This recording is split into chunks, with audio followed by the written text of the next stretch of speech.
Good God, is there a lot of hate, hype, and hysteria surrounding this camera right now. One side is selling their $10,000 cameras for this, which is objectively silly, by the way, and the other side just flat out says, don't buy this camera. And I get it, it's YouTube, you're gonna get a lot of hyperbolic titles and thumbnails with people making that stupid face. But between all the uninformed hatred and the influencer marketing hype, it's easy to see how this could get confusing for someone trying to figure out whether or not this camera is right for them or not.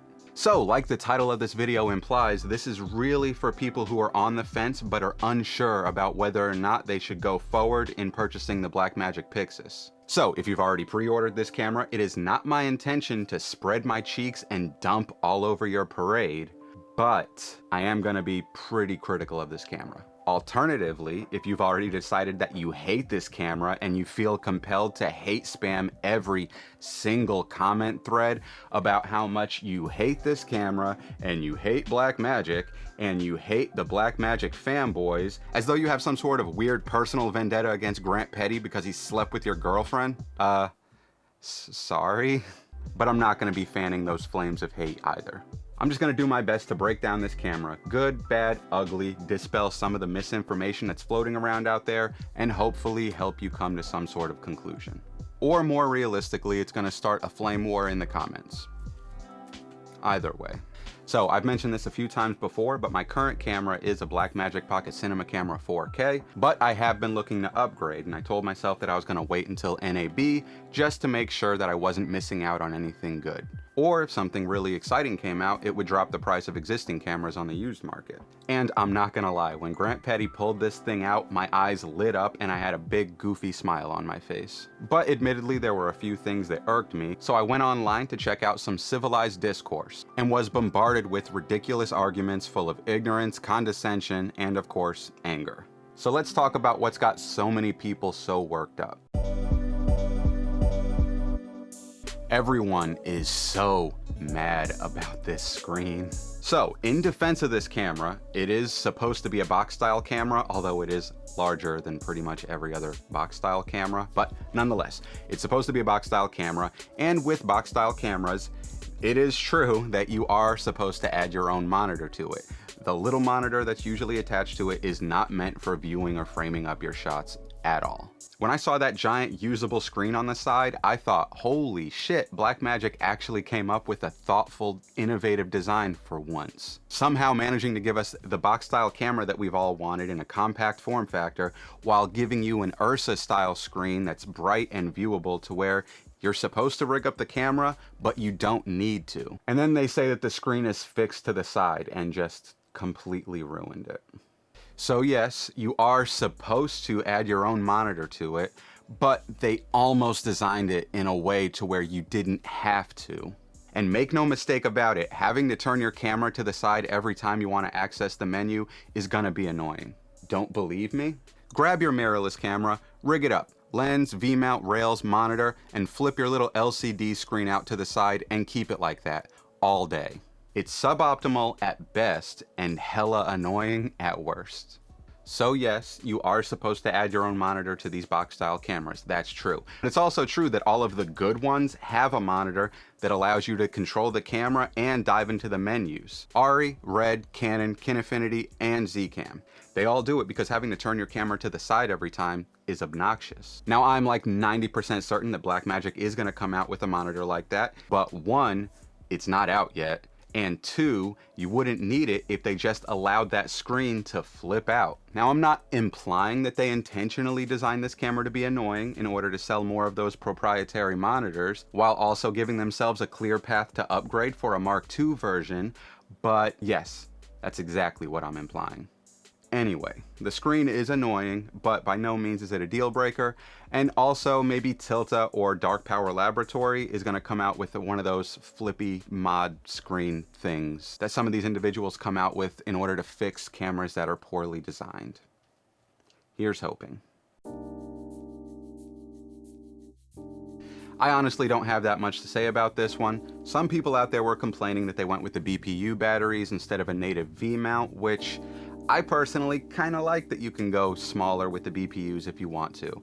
It would allow for more flexibility if you wanted to do gimbal work as opposed to having to worry about a giant V-mount hanging off the back, adding both weight and size to the rig. Plus, third-party manufacturers are gonna come out with an adapter plate just like they did with the Komodo. Doing a dual power option like Kinefinity did would have been really cool, but to me this is a non-issue.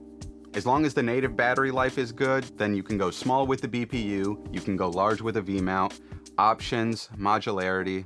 It's kind of why we wanted a box in the first place. Now, being able to go small with just using that flip out screen would have been really nice though, but apparently. So being honest, when he first showed off the L-mount version without the internal NDs, I was a little bit disappointed, but it was really more of an, aw, shucks, that would have been cool kind of way. But then he said that that wasn't the only version they had, and then he pulled out the EF and the PL versions, and I 100% thought that those were gonna have internal NDs. Nope. Oh, it's got those 4 screws on the front, so the mount's interchangeable, so that's why they couldn't fit the NDs in. Nope. Wait, so why couldn't they give us internal NDs on these longer flange distant mounts? It was considered. I think, again, trying to keep the design of the camera down to keep it compact and have the capability that we wanted with a small box camera system. Someone told that man to straight up lie. Yeah, I mean, this is compact compared to an Ursa, but it ain't all that compact. Both the Canon C70 and, drumroll please, the Blackmagic Pocket Cinema Camera 6K Pro both had less room to work with and still managed to fit internal NDs in. There's room for NDs in there. They intentionally designed the camera that large so they can fit those NDs in there. Well, that seems like another easy upgrade path to do for a Mark II version, but in the meantime, buy this one. It's game-changing. Okay, so I've talked about this sensor several times already. Yes, the sensor is limited in its readout speeds and frame rate options, and sticking it in a $10,000 camera is completely asinine. But unless you need to shoot sports, action, or really intense run and gun nonsense, the rolling shutter should be fine. Plus, Blackmagic does have that workaround where you can use their gyro sensors to fix the rolling shutter in post. More annoying is that it can't do 60 frames per second without having to crop in on the sensor, which in 2024 is really starting to feel outdated. Man, does this argument get extremely tiresome extremely quickly. Some of you know this and some of you do not, but companies can be pretty much as liberal as they want when it comes to reporting on their dynamic range results. On most, if not all of these mirrorless cameras, they get these results by implementing heavy noise reduction inside the camera. For instance, the A7S III claims 15 stops of dynamic range. But when that same sensor was tested inside the FX6, a camera that costs $6,000, without the noise reduction on, it recorded 14.7 stops of total dynamic range. You know what else reported 14.7 stops of dynamic range? The full-frame Blackmagic camera, aka the Pyxis in the awful form factor. Well then why wouldn't Blackmagic just claim 15 stops of dynamic range too, you may ask yourself? Because it's not really 15 stops of usable dynamic range. It's 15 if you count grainy, awful noise that's completely unusable, to the point where using noise reduction is going to make more of a smeary mess than your aunt who stacks 8 Instagram filters onto her pictures. So they report 13 stops because they're trying to be more transparent about their dynamic range numbers. It's a good thing. Let's not punish them for it. It sits in the same range as every other camera that you can get for $4,000 or less. It's fine.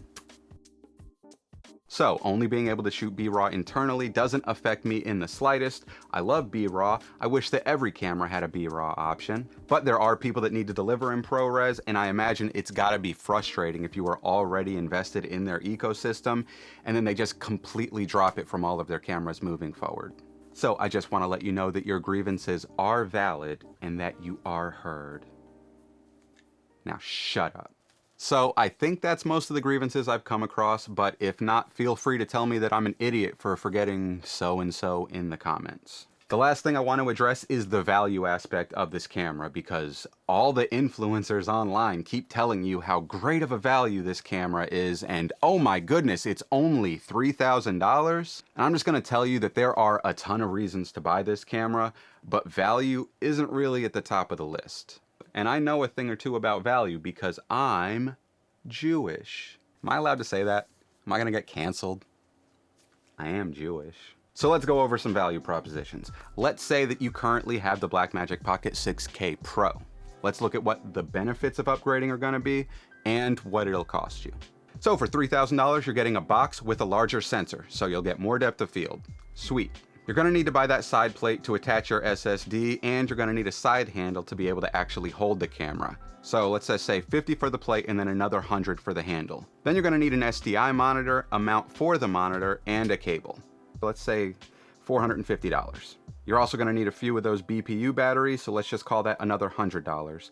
Being fair to the Pyxis, so we're gonna ignore the top handle, the LWS base plate, the EVF, that's half the price of the camera. You're gonna be at about $3,700, not counting the additional hundreds in tax. So you sell your 6K Pro, which you can get for about $1,700. Probably not gonna pocket that much if we're being honest, but I'm trying to be as generous to the Pyxis as possible. You're essentially paying an extra $2,000 for the new model, which nets you that larger field of view that I mentioned, an OLPF filter, open gate, an SDI connection, and a way better looking body.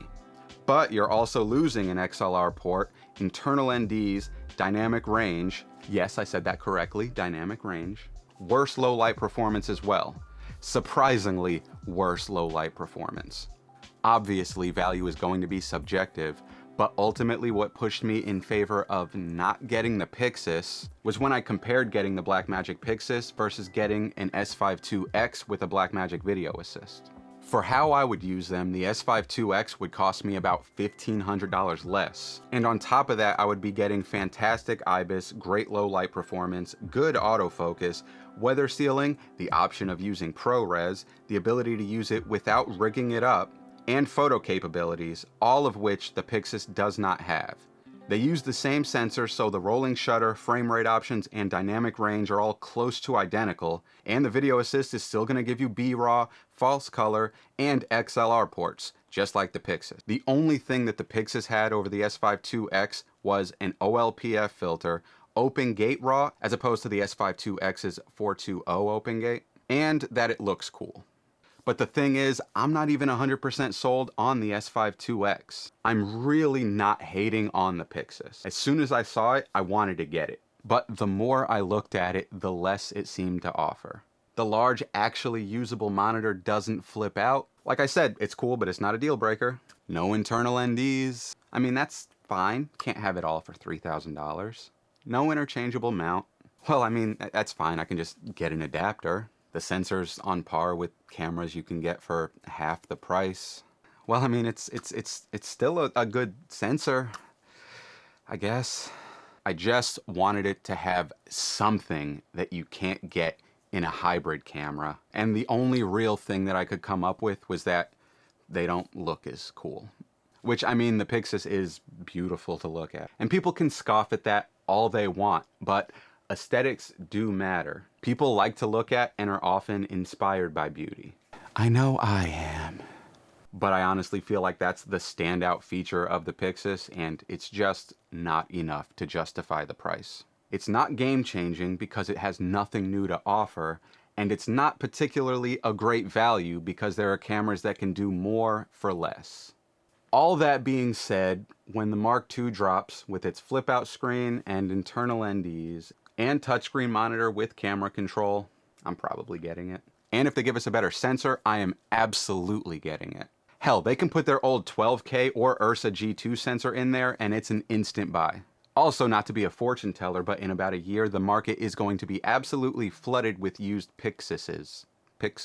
Pyxi? Because a bunch of people are inevitably going to buy into the hype, buy it, rig it up, post a bunch of pictures of their oh so impressive looking camera, shoot a couple shots of their girlfriend on the beach or their pets going on a hike, then it's just going to sit on their shelf for months before they inevitably try to salvage what they can from it. It happened with the Komodo, it happened with every single iteration of the Blackmagic Pocket cameras, it's gonna happen with this one. And a fully rigged Pyxis going for $2,500 looks a lot more enticing than just a box for $3,000. So hopefully that at least helped clear the air on this camera. If you decided that you still want it after all of my blathering on, that's awesome. I wasn't trying to talk you out of it. I really do think it's an awesome camera. I kind of want it, I just think it's a little too overpriced. Weirdly enough, despite everyone saying how good of a value camera it is. But yeah, I'm actually really excited to see what some of you guys are gonna do with it, and I'm sure it's gonna make me envious. On the other hand, if I push you in the opposite direction and you're no longer interested in buying this camera, then I just helped you save $3,000, and all I ask is that I demand a small percentage of that. Now, if you'll excuse me, I'm gonna go back to pining over lenses that I will never, ever be able to afford. Farewell.